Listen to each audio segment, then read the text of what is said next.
আমেরিকানসদের তখন বাইডেনের যে প্রোগ্রামটা ছিল বা ডিপ স্টেটের যে প্রোগ্রামটা ছিল যে এখানে একটি কোয়ালিশন গভর্নমেন্ট করবেন তারা, একটি নতুন দল এবং আরেকটি দলকে নিয়ে এখানে একটি সরকার গঠন করা হবে।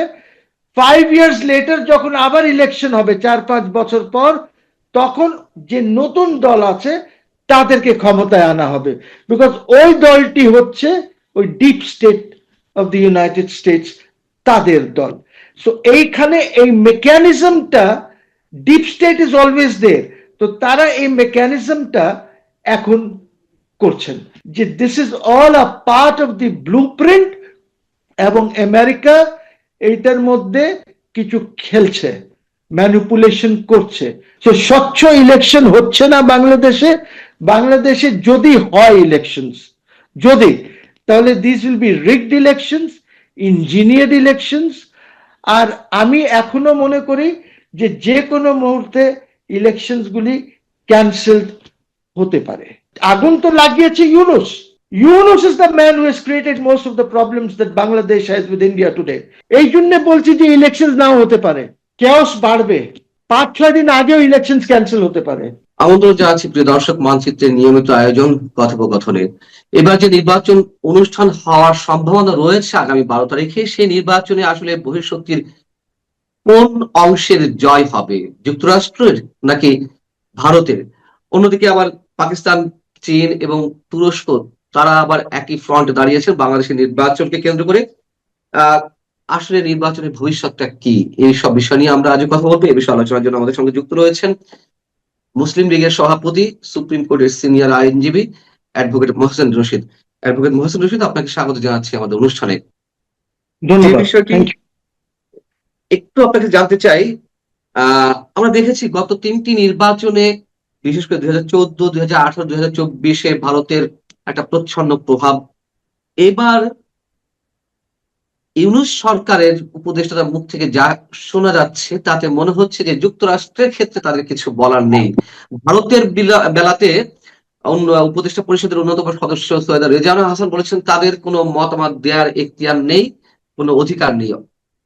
অথচ যেখানে যুক্তরাষ্ট্র নির্বাচন কমিশনে গিয়ে অথবা উপদেষ্টাদের সঙ্গে কথা বলার সময় নানান বিষয়ে জ্ঞান দিচ্ছে, নির্বাচন কেমন হওয়া উচিত, আইন শৃঙ্খলা পরিস্থিতি কি অবস্থা, পোস্টাল ব্যালট পেপারের কি অবস্থা, ইত্যাদি ইত্যাদি অনেক কিছু। আসলে খেলাটি কার হাতে এখন, অন্তত এই নির্বাচনে? যুক্তরাষ্ট্রের হাতে নাকি ভারতের হাতে, নাকি চীন, পাকিস্তান কিংবা তুরস্ক যে একই ফ্রন্টে দাঁড়িয়ে আছে তাদের হাতে? প্রথমে আমি বলবো যে ইলেকশন কমিশনকে সময় দেওয়া উচিত হয়নি আমেরিকান অ্যাম্বাসেডরকে। তার কারণ হচ্ছে যে এখন ইলেকশন ইজ ইন প্রোগ্রেস। এই মুহূর্তে ওনার যাওয়াটা সেখানে একদম 100% মনে হচ্ছে যে কোনো ইঞ্জিনিয়ারিং করার একটা চেষ্টা হয়েছে। উনি তো দেখা করতে পারতেন সেক্রেটারির সাথে। Why the election commission? তার মানে উনি সেখানে ইঞ্জিনিয়ারিংটা নিয়ে কথা বলেছেন, কিভাবে ইলেকশনটাকে ওনারা যাকে সাপোর্ট করছেন তাদের পক্ষে যেন রেজাল্টটা আসে। ইলেকশনে কি হবে we don't know, result is the most important thing. এখন এইখানে আমাদের রেজাল্টটা তো রিটার্নিং অফিসার দেবেন। এখানে একটা ফর্ম আছে, ফর্ম 19, যেটার উপরে রিটার্নিং অফিসার রেজাল্ট দেন যে কে জিতেছে। বাট এর আগে ফর্ম 16 আছে, 16 ক আছে, আরো এগুলি আছে।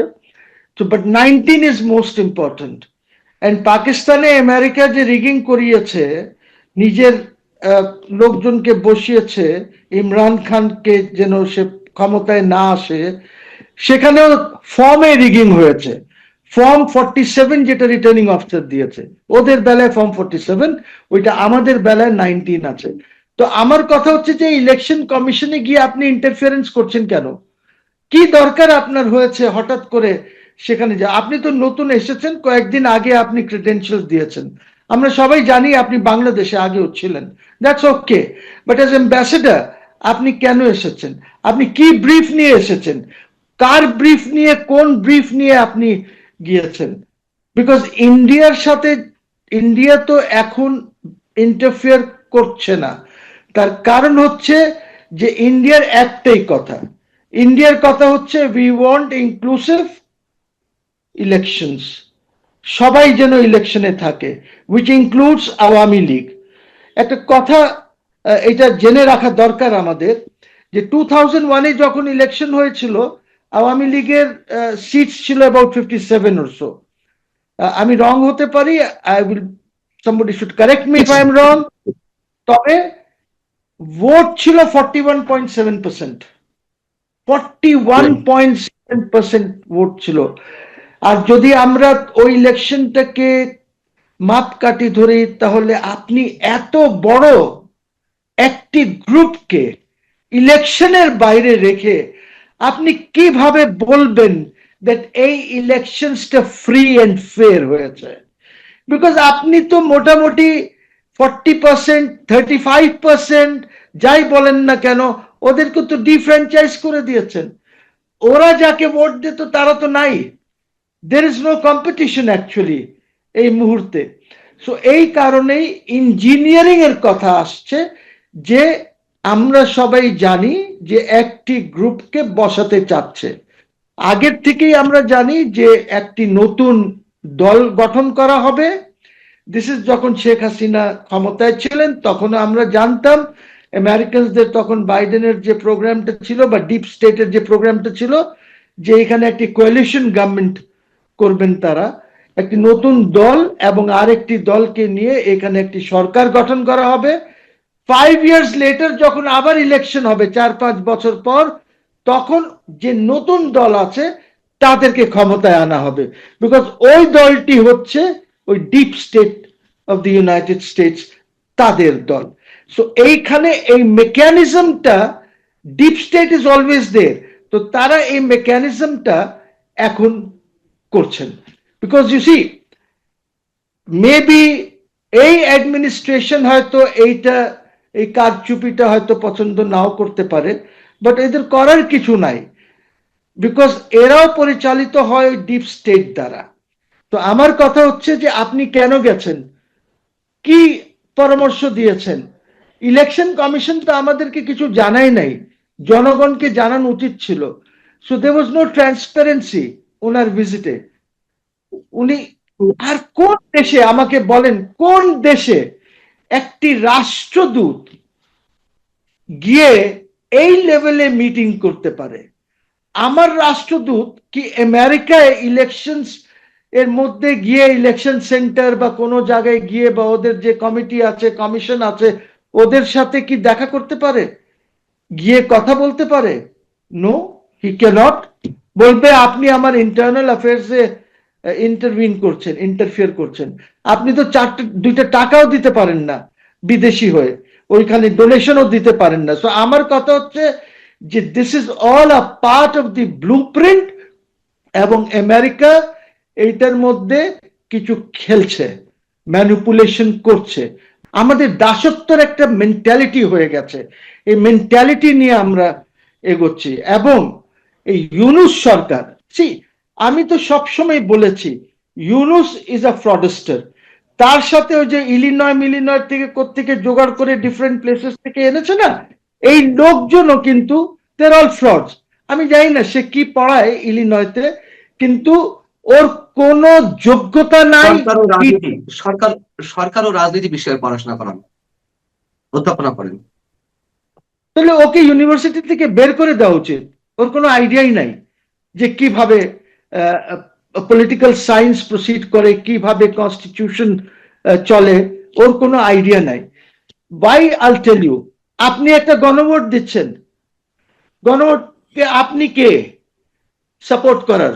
গণভোট তো আপনি মিটিং করেছেন অনেকের সাথে, ওইটার বেসিসে তৈরি করেছেন।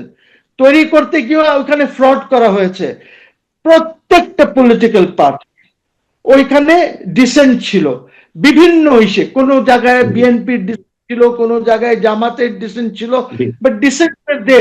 আপনি ওইগুলি বাদ দিয়ে, ডিসেন্ট বাদ দিয়ে আপনি এটা গণভোটে নিয়ে গেছেন কোন দুঃখে? এখন আপনি এই ইলেকশন কিসের জন্য করছেন? ক্ষমতার জন্য? যে পার্লামেন্ট আসবে তাদেরকে ক্ষমতা হ্যান্ড ওভার করবেন আপনি, অর্থাৎ একটা নতুন প্রধানমন্ত্রী হবে নাকি? না আপনি এটাকে কনস্টিটিউয়েন্ট অ্যাসেম্বলি বানাচ্ছেন? Nothing is clear, nothing is clear. তারপরে আপনি একটা ডেট দিয়ে দিচ্ছেন বা তারিখ দিয়ে দিচ্ছেন বা দিনক্ষণ দিয়ে দিচ্ছেন যে এত দিনের মধ্যে আপনাকে এইসব ইমপ্লিমেন্ট করতে হবে। ওয়াই? পার্লামেন্ট ইজ সভরেন, জনগণ এখন ওদেরকে ইলেক্ট করে নিয়ে এসেছে। আপনার এই রেফারেন্ডামের কোনো কনস্টিটিউশনাল ভ্যালু নাই, কোনো লিগ্যাল ভ্যালু নাই, কিচ্ছু নাই। It's not a mandated referendum. তাহলে আপনি এই ফ্রড কেন করছেন জনগণের সাথে, প্রতারণা কেন করছেন? আবার বাংলাদেশ ব্যাংক বলেছে সব ব্যাংকস গুলিকে যে আপনারা এটা আপনাদের বিল্ডিং এ টাঙ্গান, যে সব যেন ভোট দেবে। তাহলে আপনি পাবলিককে প্রেশারাইজ করছেন হ্যাঁতে ভোট দেওয়ার জন্য। পাবলিক হ্যাঁতে কিভাবে দেবে? পাবলিক তো আপনি যে ব্যালটে যা লেখা আছে এটা তো পড়তে পারবেন না। স্পেশালি ধরেন ওই উপরেরটা বাদিয়ে দিলাম ক খ গ ঘ, আমি ক হ্যাঁ করতে চাই, ঘ আমি না করতে চাই, আর দুইটাতে আমার কোনো মত নাই, কিভাবে করবো? তাহলে এই নির্বাচনে যদি হ্যাঁ জয়যুক্তই হয় এবং মানুষের ধারণা হ্যাঁই জয়যুক্ত হবে, যেভাবে সরকারের মানে সব ধরনের স্টেট মেশিনারিজ ইউজ করা হচ্ছে, নির্বাচন কমিশন যেখানে বলছে যে এটি আইনত দণ্ডনীয় অপরাধ, সরকারি কর্মকর্তারা এর সঙ্গে জড়িত হলে হ্যাঁ এর পক্ষে বা না এর পক্ষে যেটির পক্ষে হোক ভোট চাইলে, সেখানে উপদেষ্টা পরিষদের সবাই তো বটেই, তারা আবার চাপ প্রয়োগ করছে সরকারি কর্মকর্তাদের উপরে। আসলে কি হতে যাচ্ছে এই হ্যাঁ জয়যুক্ত করার মধ্য দিয়ে? সরকারের প্ল্যানটি আসলে কি? এবং আপনি যেটা বলছেন 6 মাসের জন্য এটি কনস্টিটিউয়েন্ট অ্যাসেম্বলি হবে, গণপ্রতিনিধি পরিষদ।